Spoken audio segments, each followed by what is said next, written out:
That is a lot of fish. So when preschool in Hawaii costs as much as rent or a mortgage, childcare can be a tough decision. For some families, it comes down to finances and asking yourself whether you want to send your kid to preschool or whether you want to pay for housing. And so I want to share my experience with preschools in Hawaii as someone who has somewhat gone through the process. We have 2 kids now going to be in preschool. We've gone through the whole research phase, the applications, the wait list, the school visits, and eventually the preschool selection. And it is quite a journey.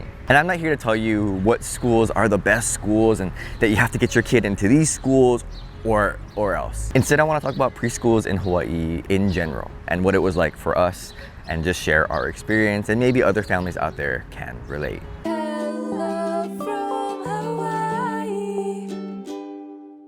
So first I want to just share our experiences with our 2 kids and then just offer 3 pieces of advice. And if you have any advice, please leave them in the comments below. Okay, my first son. We knew he needed preschool at 3. I mean, he's a super active kid, very social. He needed to get out of the house. Now, when we were applying for preschools, we applied to 4 schools. Now, one of the schools we didn't hear back from at all. I guess they just got our application fee and that was the end of that. The second school we applied for, but it was a lottery, and it was literally an auntie pulling numbers out of a bag like it was bingo. I thought that was a little old school for me. Now with this lottery, there were about 5 spots, and I think there were at least 70 kids, so it was pretty unlikely that he would get one, but I was still very hopeful. But as they called the numbers, we were just like, okay, I guess he's not gonna go here. By the time they called the 10th alternate spot, we were like, okay, yeah, he's not getting in. And in fact, I think out of the 70, he was probably like the bottom 5. So maybe that was just a sign that he was not meant to go there. Now it came down to 2 schools, both of which had a spot for him. Now we visited that first school, had a great reputation. We knew people that have their kids there. On paper, everything seemed to fit. But when my wife and I walked around, my wife just sort of had this feeling. It's hard to explain, but she just thought it didn't really fit. But then we visited the other school that he got into, and it was a very small school. Practically nobody in Hawaii seems to have heard of it. But when we walked in there, it just seemed like it was a good place for him. Like we could actually see our son going there. And frankly, he's thriving there, and it's one of the best decisions I feel like we made as parents so far. But I'll talk more about that later. All right, now second son. We applied for 3 schools, and he actually got into all 3 schools.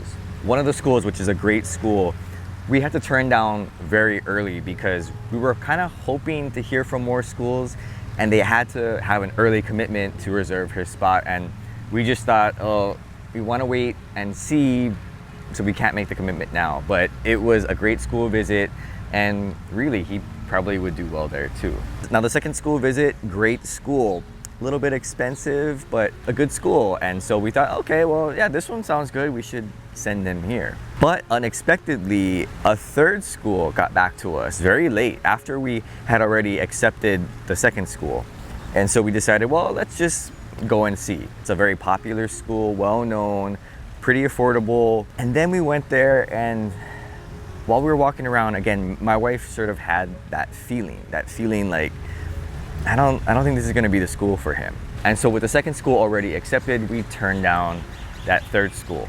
And we were second guessing ourselves, and we were wondering, well, did we make the right decision? But in the end, I think we made the right choice. And yes, the cost of sending 2 kids to preschool in Hawaii is tremendous. Sometimes I think about what I could spend the money on, you know, whether it's my own hobbies, maybe taking family trips, or trip to Japan would be nice. But fortunately, we've budgeted for this and we've saved up. We knew it was coming, and so I think financially we'll be fine. There's also program assistance out there for anyone who might need it. And really, because I know these kids are public school bound, I know this is probably the last time we're paying for our kids' education until it comes for college. And you know what? There's nothing wrong with public school. Rather, I'm really tempted to stick my camera in there, but I'm afraid I would have to buy a new one. I don't think I could reuse it after dipping my camera in there. All right, so now just some friendly advice from one parent to another. First, I say if you can afford preschool in Hawaii, I say go for it. And maybe even if you can't afford it, I think it's worth it. I mean, they say that roughly half the kids entering Hawaii public schools don't have preschools. And I'm sure the kindergarten teachers can tell you, there's a huge difference from the kids who go to preschool and enter kindergarten versus the kids who don't have any preschool. And I get it, it's a cost and supply thing for a lot of people. When you have to decide between rent and sending your kid to preschool, it's really out of reach for a lot of families. And even families who have a lot of money, it's also out of reach, because if you're paying off a lot of debt or you have a lot of cost of living expenses like cars and high rent and just an expensive lifestyle, sometimes you gotta go borrow from grandma, grandpa. It's a big fish. And as awesome as it is to spend time with grandma, grandpa, trust me, I did a lot of that growing up. There's a lot of value to being in a classroom with a teacher, with other kids, learning, but mostly I think just preparing for what school is going to be. And collectively, I know that we know that preschool or early childhood education is important. We have the head knowledge for that, we know that. But when the reality of how much it costs and the availability, it comes up to that, it makes it very challenging. Now, I know the state is rolling out free pre-K for everyone, and they're rolling out very slowly at only certain schools, and there's an income limit to that right now. Maybe one day everyone will have access to pre-K no matter what income it is, just like regular public school, but in the meantime, it's pretty limited. But still, I would encourage parents, if you can do it, try. It's hard, it's expensive, but it'll be worth it. I mean, it gives you a break from your kids too, but really it puts them in a good environment that's going to prepare them for the future. And I don't know if you heard, but kids in the classroom act differently than when they do at home. I mean, I'm shocked when the teacher tells me, oh yeah, your kid was so well behaved and quiet and he listened. And I'm like, wait, is this the same kid? Because at home, she's not usually like that, but we love them anyway. All right, second piece of advice. When it comes to preschools, don't always go with the top 10 preschool lists in the magazines or what the moms always recommend at the playgrounds. I mean, sure, go do your research, go look online, go talk to other parents, but you gotta be real careful when taking that advice and thinking that that is the best thing for your kid. Hey, there's a duck.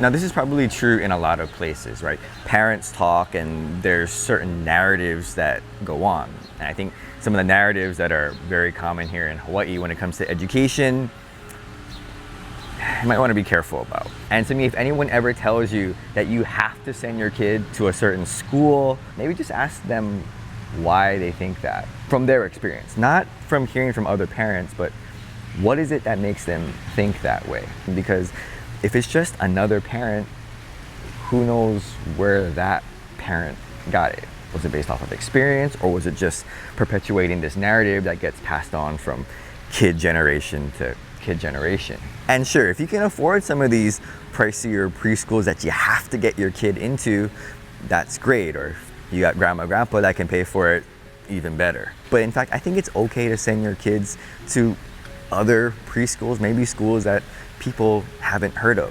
In fact, when it came to our first son and we told people that, oh, he got into preschool, and we told them where he was going, I don't think anyone had ever heard of that school before. And it's okay, because it gives me the opportunity to explain the strengths of the school and why I think it fits in for our son. So I can explain that I think the smaller class sizes are great, and I really feel like the teachers care about him, which is great. And he's thriving in that type of educational setting, which is great. And really, when it comes to where our sons are going to school, I'm not trying to impress anyone. Third, and this is gonna be tough, don't be afraid to say no to schools, especially if you get into a good school. Now, speaking from experience, it was tough to turn down good schools for both of our sons. I mean, we were just trying to get our kids into the school. We're just like, oh, should we just get them into the first school that they get into, right? That's our initial thought is, oh, it's so hard, they might not get into another school, we gotta just take this one. And maybe that's the case. Looking back now, and this is of course subject to change, I think we made the right decision for both of our sons by saying no to certain schools, which allowed us to say yes to the schools that they're ultimately going to be in. Now, there's going to be a lot of other pressures out there that are going to kind of nudge you into going to a certain school. It could be social pressure, it could be financial pressure, it could just be pressure from social media. But I would just caution parents, if you feel something, if you feel like this is just not right, I listen to that feeling. I mean, maybe it's fear and you're just afraid, but just, I would caution just to take a step back, reevaluate things, talk about it, and go forward from there. And I can't say how things are going to turn out for our sons. Maybe in a year, our younger son will be at a different school. I don't know. But all I can say is, as parents, we made the best decision that we could with the information that we had at the time. And it's something that I think we can be very proud of. Because the schools that we picked, we didn't pick them because they were on anybody's top 10 list. We picked them because we went to the school and we just saw our sons there. Like, we could envision them being in the classroom. And the thing is, if any parent were to ask me about those specific schools, I would tell them the reasons why we sent them there, like real reasons why we picked those schools. Not why other people said, not the reasons that the magazine article said, but like the reasons why we did it. And I would never say, oh, you gotta send your kid to this school. I just point out, well, this is why we did it. And if you have a kid like ours, maybe you might want to consider it. If not, that's okay. Now, I recognize that the cost of raising kids is going to get more and more expensive the older they get. And I accept that as a parent. I think that's just a sacrifice of what it means to love your kids. And I'm finding that that's one of the hardest parts about love. It's not the hugs and the kisses and just saying I love you. Those are very important too. But when it comes down to loving your kids, I'm finding it's the sacrifice of time and money, energy, opportunities.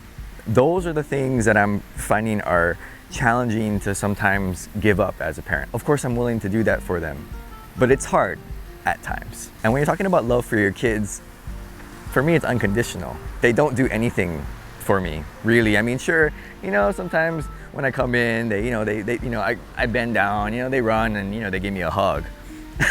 Or they, do nice little drawings for me. I appreciate that. But I do those things because I love them, because I willingly sacrifice those things for them, knowing that I'm not going to get anything in return. There's no exchange. It's not conditional. I do this so they give me that. It's really unconditional. And just learning that, to me, has changed me the most as a person. So to all those parents out there who are going through this preschool thing, good luck, but I know you make the right choice. So thanks for watching, and aloha.